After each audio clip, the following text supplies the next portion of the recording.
Good day. This is chapter 16 from Mao Tse Tung's Little Red Book, Mao's Little Red Book, or Quotations from Mao Tse Tung. Education and Training of the Troops. Quotation number 1. Our educational policy must enable everybody who receives an education to develop morally, intellectually, and physically, and become a worker with both socialist conscientiousness and culture. Quotation number 2.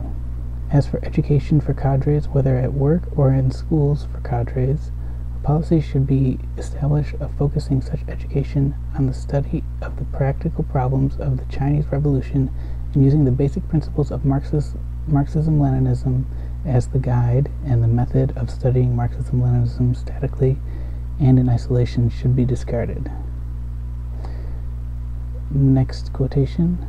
For a military school, the most important question is the selection of a director and instructors and the adoption of an educational policy. Next quotation.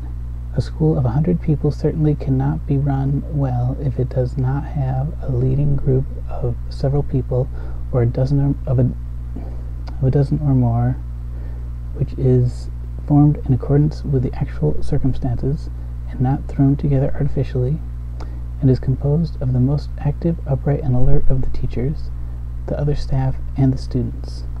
Next quotation. All officers and fighters of our army must improve their military art, march forward courageously towards certain victory in the war, and resolutely, thoroughly, wholly, and completely wipe out all enemies. Next quotation.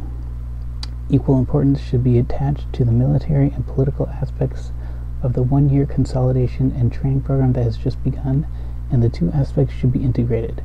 At the start, stress should be placed on the political aspect, on improving relations between officers and men, enhancing internal unity, and arousing a high level of enthusiasm among the masses of cadres and fighters. Only thus will the military consolidation and training proceed smoothly and attain better results. Next quotation. As for the method of training, we should unfold the mass training movement in which officers teach soldiers, soldiers teach officers, and the soldiers teach each other. Next quotation. Our slogan in training troops is officers teach soldiers, soldiers teach officers, and soldiers teach each other. The fighters have a lot of practical combat experience. The officers should learn from the fighters, and when they have made other people's experience their own, they will become more capable. Final quotation. As for training courses, the main objectives should still be to raise the level of a technique in marksmanship, bayoneting, grenade throwing, and the like, and the secondary objective should be to raise the level of tactics, while special emphasis should be laid on night operations.